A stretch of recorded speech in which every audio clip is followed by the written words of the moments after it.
በስመ አብ ወወልድ ወመንፈስ ቅዱስ አሐዱ አምላክ አሜን።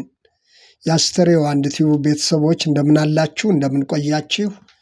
በያላችሁበት ሰላም እግዚአብሔር ይብዛላችሁ። የሰላም አምላክ ልዑል እግዚአብሔር ስለዚች ዕለትና ሰዓት ክብርና ምስጋና ለእርሱ ይሁን። የሚያስተራርቁ ብፁዓን ናቸው የእግዚአብሔር ልጆች ይባላሉና። የማቴዎስ ወንጌል ምዕራፍ 5 ቁጥር 9 ጌታችን ኢየሱስ ክርስቶስ በተራራው ስብከት ያስተማረው አንቀጸ ብፁዓን ከምንለው ክፍል የተወሰደ ቃል ነው። መልእክቱ ለሌሎችም እንዲደርስ ላይክና ሼር በማድረግ እንድትጀምሩ፣ አዳዲስ የሆናችሁ ሰብስክራይብም ያላደረጋችሁም ሰብስክራይብ እንድታደርጉ በአክብሮት አሳስባለሁም።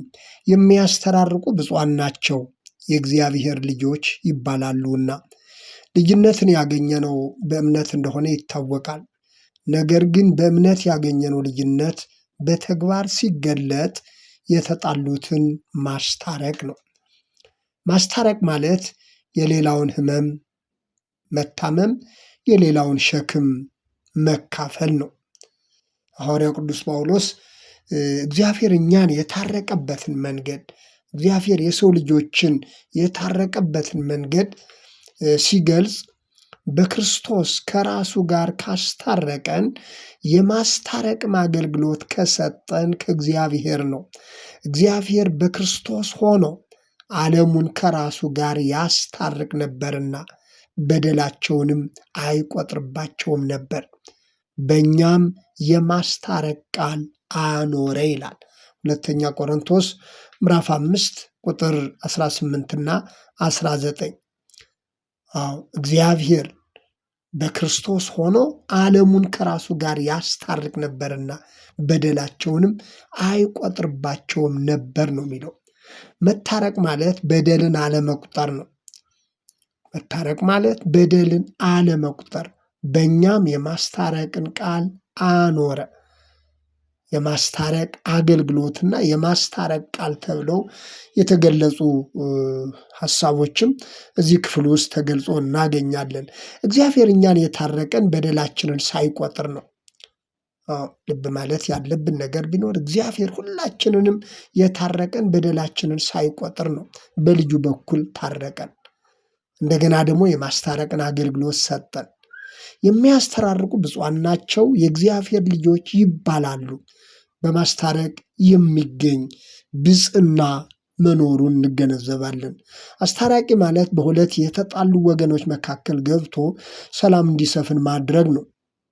ጌታችን ኢየሱስ ክርስቶስ መካከለኛ የተባለው በእግዚአብሔርና በሰው መካከል፣ በሰውና በሰው መካከል ገብቶ በማስታረቁ ነው። እግዚአብሔር የታረቀን ጠላቶች ኃጢአተኞች ሳለን እንደሆነ በሮሜ መልእክት ምዕራፍ 5 ከቁጥር 6 ጀምሮ ያለውን ክፍል ማየት እንችላለን። ጠላቶች ሳለን፣ ኃጢአተኞች ሳለን፣ እኛ የእግዚአብሔር ጠላቶች ሳለን በልጁ ታረቀን ይላል ሐዋርያው። በልጁ ታረቀን።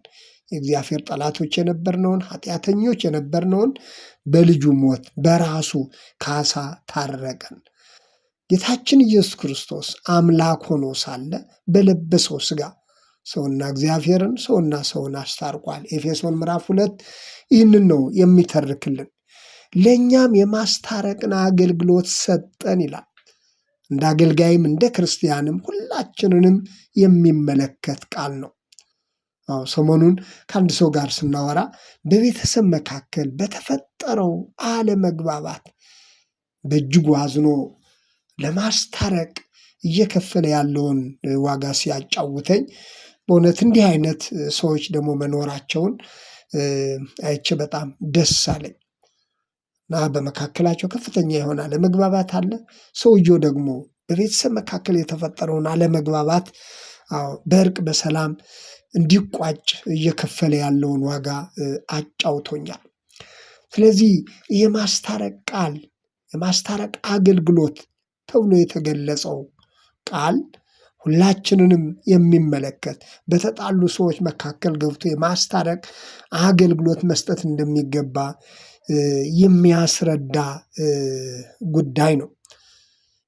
በዘመናችን እንደሚታየው በሃይማኖትም በፖለቲካም የከረረ ጥላቻ በማህበረሰባችን ውስጥ ምን ያህል ዘልቆ እንደገባ የምንገነዘብባቸው በርካታ ነገሮች እያደር እየጨመሩ የመጡ የጥላቻ አይነቶች ጥቂት አይደሉም። እንዲያውም አንድ ሰው ሲናገር ምን አለ? በዚህ ወቅት ከአስታራቂ ሽማግሌ ይልቅ የቀለበት ቤት ሽማግሌ በብዛት የሚታይበት ሆኗል ሲል ሲናገር ሰምቻለሁኝ። በአንድ ዛፍ ስር ሰብሰብ ብሎ የተጣላን የማስታረቅ ልማዳችን በገጠርም በከተማም በቤተ እምነቶች በቤተ ክርስቲያን ቁጭ ብሎ በሜዳ ላይ ቁጭ ብሎ እርስ በርስ የመታረቅ የማስታረቅ አገልግሎት እየደበዘዘ ዛሬ የሰው ልጅ ከእርቅ ይልቅ ወደ ጥላቻ ወደ ልዩነት እየገባ ያለበት አሳዛኝ ወቅት ላይ የምንገኝበት ሁኔታ አለ። ከእርቅና ከሰላም ይልቅ ከጥላቻ ከልዩነት ማትረፍ የሚፈልጉ ሰዎች በሚሰጡት አጀንዳ ህዝባችን ምን ያህል ወደ ጥላቻ እየገባ መሆኑን ሁላችንም ለመገንዘብ አይከብደንም። የማስታረቅ አገልግሎት እየተዘነጋ ያለበት ሁኔታም በብዛት ይስተዋላል። ያ ባይሆን ኖሮ ጥላቻና ልዩነት ተንሰራፍቶ እያደር እንዲህ አይነቱ የእርስ በርስ መጨካከን እስከ መገዳደል ድረስ የሚያደርሱ ነገሮች ሁሉ እንዴት ተፈጠሩ ስንል ጥላቻው እያደር እየጨመረ ስለመጣ ነው። በዚህ መካከል ደግሞ የማስታረቅ አገልግሎት አደራ የተጣለብን ሰዎች ደግሞ ለዚህ እውነት ትኩረት ያለመስጠት ሁኔታ የህዝባችንን ችግር በትኩረት ያለመከታተል ሁኔታዎች እያደር እንዲከፉ እያደር እንዲጨምሩ የምናይበትን ግልጽ የሆነ ልዩነት ነው የሚያስረዳን። የሚያስተራርቁ ብፁዓን ናቸው የእግዚአብሔር ልጆች ይባላሉ። ቀደም ብዬ እንዳነሳሁት እርቅ ማለት በደልን መተው እንደሆነ የእግዚአብሔር ቃል ያስረዳናል። እግዚአብሔር እኛን የታረቀን በደላችንን በመተው ነው ብለናል። እኛም የበደሉንን ሰዎች በደላቸውን እንድንተው ጌታችን ኢየሱስ ክርስቶስ በቅዱስ ወንጌል አስተምሯል።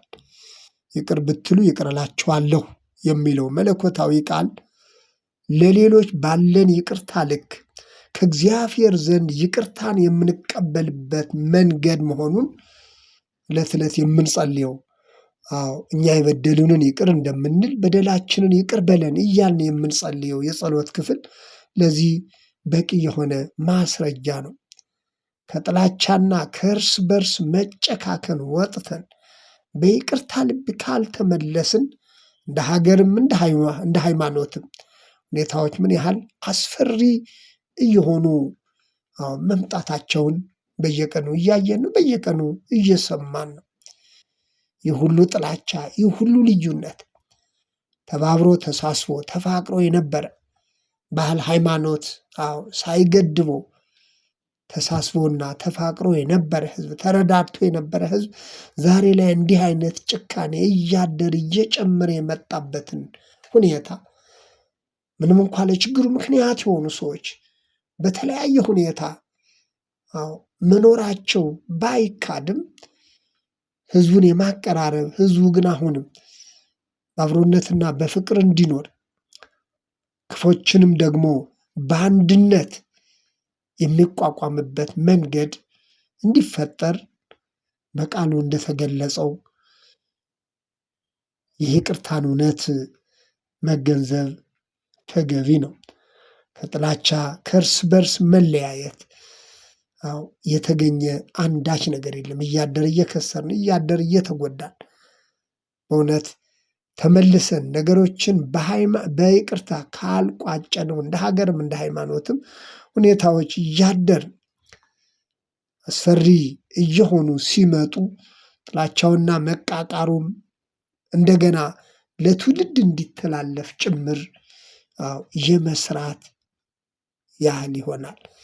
ይህ መቃቃር፣ ይህ ጥላቻ ትውልድንም እንዳይበላ ሁላችንም ወደ ልባችን ተመልሰን የበደልናቸውንም ክሰን የበደሉንንም የበደልናቸውንም ይቅር ማለት ካልቻልን በእውነት ጥላቻ የሚያስከፍለው ዋጋ፣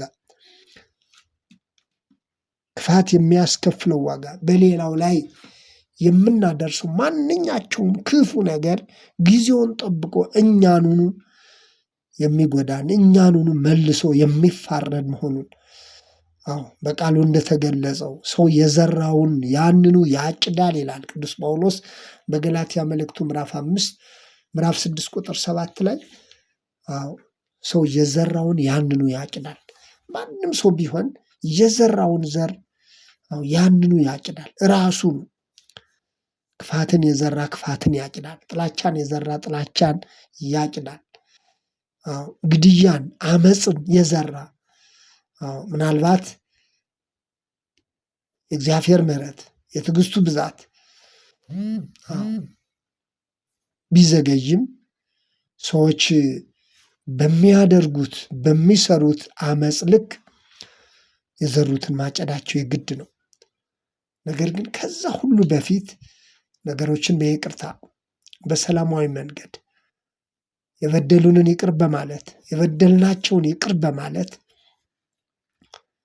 ነገሩን በይቅርታ መቋጨት ግን ለሀገርም ለሕዝብም ለትውልድም ይጠቅማል። ስለዚህ መድኃኒታችን ኢየሱስ ክርስቶስ የሚያስተዳድሩ ብፁዓን ናቸው የእግዚአብሔር ልጆች ይባላሉና፣ ስለዚህ አስታራቂ በመሆንም ደግሞ የእግዚአብሔር ልጆች መሆናችንን ለማረጋገጥ የተዘጋጀ ልብ ያለን ሰዎች ልንኖር ያስፈልጋል።